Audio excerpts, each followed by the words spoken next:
A multimedia artist, a fashion designer, and an archivist of Jamaican dancehall culture. My guest today is a breaker of boundaries.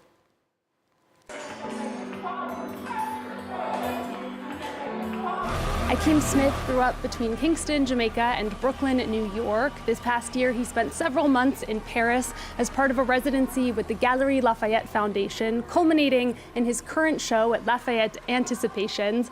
One Last Cry brings together sculpture and video to form what he calls an assemblage of memories. It's showing through November 20th. Akeem Smith, hello. Thank you so much for being here. Good morning. Paris can have sort of a mythical quality for artists and especially for Americans sometimes. What has it been like for you working here? I guess with this show, the context is always just like, oh, people are always geographically connected to Jamaica and Kingston. And what I wanted to do was sort of like take all those sort of geographical borders and sort of link it to Paris a bit.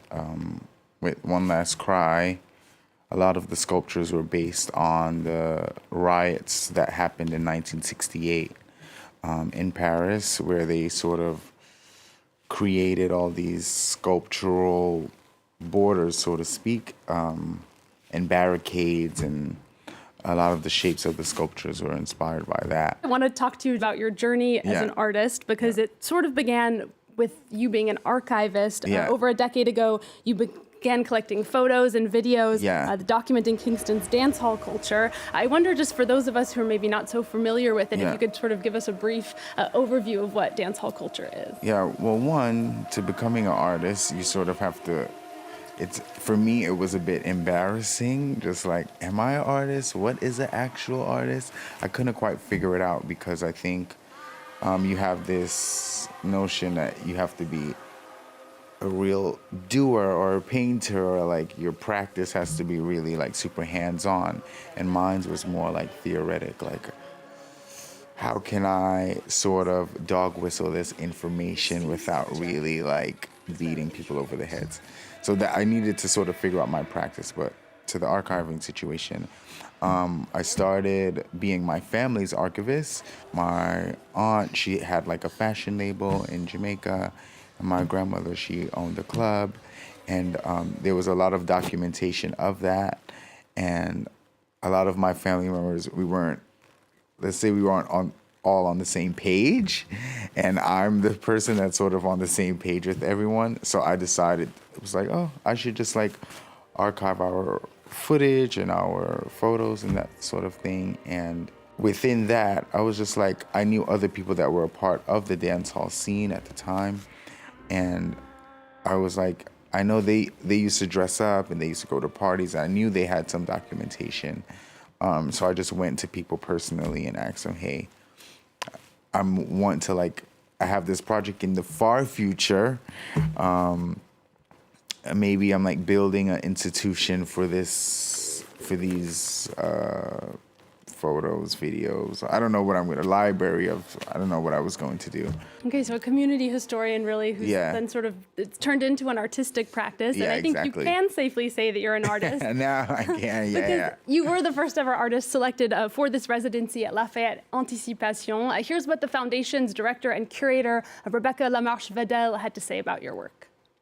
Akeem Smith is like a very iconoclast artist. He's inspired by very different realms of culture, maybe fashion, maybe dance, music, or visual arts. And so it's someone who's able to grasp like influences and gestures and strength a bit everywhere. So it's really surprising because he's always bringing new ideas, but also extremely serious and extremely well documented. And there is no gesture that is done without a purpose or without an idea and an intention in mind.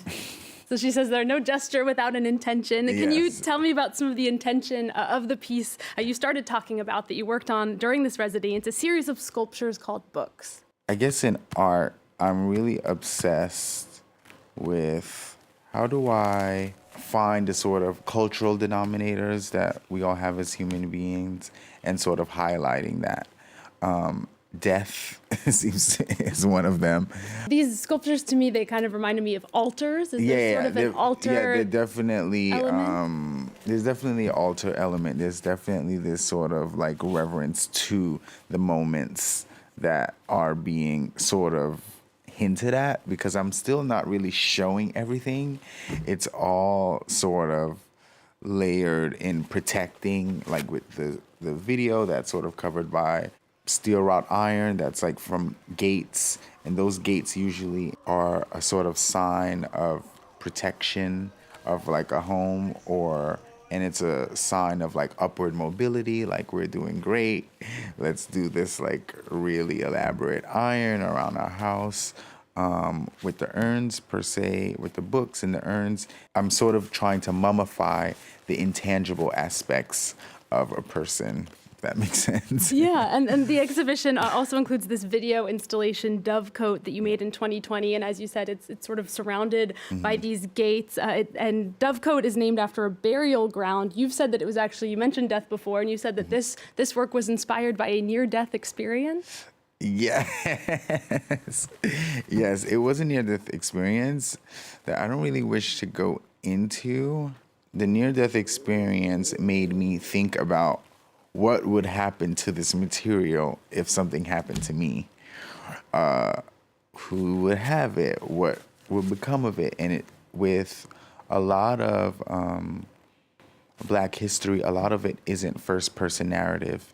It's a lot of like what's been told to us. We don't know whether it's true or not. It's just like, oh, this is history, and then we're supposed to believe it. So a part of my work is pushing a lot of first-person narrative, and also with the material. It's not anything that I've sort of made in the studio. It's like material from old houses, material from the actual scene that I'm actually showcasing. Yeah. So do you see yourself as a historian in a sense? That's a bit heavy, but sure. I like to put a footnote so someone else could go and dig deeper, you know? And I should also mention that you're pretty well known in fashion circles as well. You're a stylist with Helmut Lang and the streetwear label Hood by Air. You also have your own fashion label, Section 8. How would you describe your fashion aesthetic? And I have to ask, are the gloves part of it today? Spirit fingers. I've always used styling in clothes as a medium. I would kind of describe myself that way, like an artist that uses clothes as a medium to create imagery. Is dancehall culture one of those influences? No, which is very odd with the dancehall culture. It definitely shaped my taste.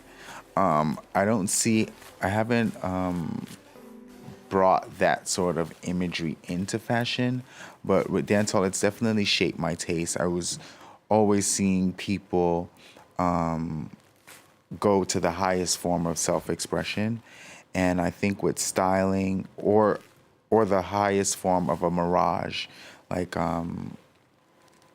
presenting themselves in one way one week and then presenting themselves the next way next week. And I was really intrigued by that. So I like the whole land of make-believe when it comes to image making in fashion. And as we've mentioned, one of your goals with your work is sort of to bring forth parts of Black history that are being overlooked. Thanks to the Black Lives Matter movement in the U.S., more people are becoming aware of institutional bias in museums and among historians. Do you get a sense that progress is being made? I would say progress is being made. There's no way to go but up. So I think progress is being made. I think with my work also is to sort of not only bring my sort of shadow archives out of the shadow, because dancehall is not the only sort of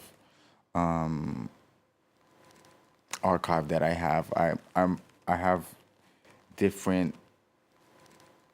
My job I think what I'm doing is connecting a lot of Black visual aesthetics, finding the common denominators between them. And for me, I want to sort of bring programming and do art shows that sort of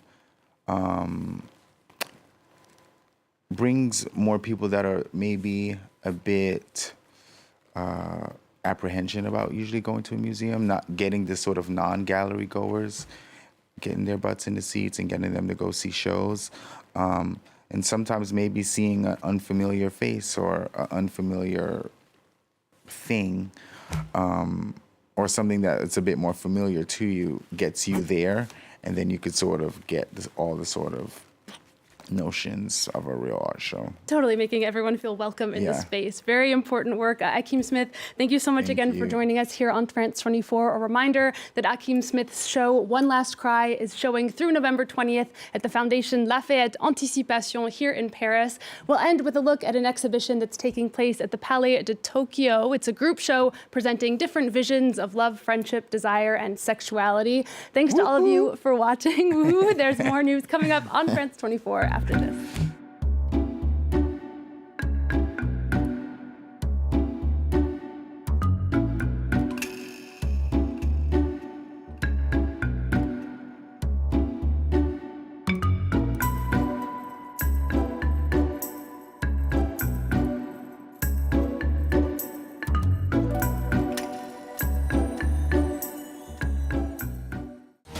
I'm Paul Rees, covering stories from Sweden for France 24, live from Stockholm and on France 24 news programmes. Paul Rees, one of the 200 France 24 correspondents around the world.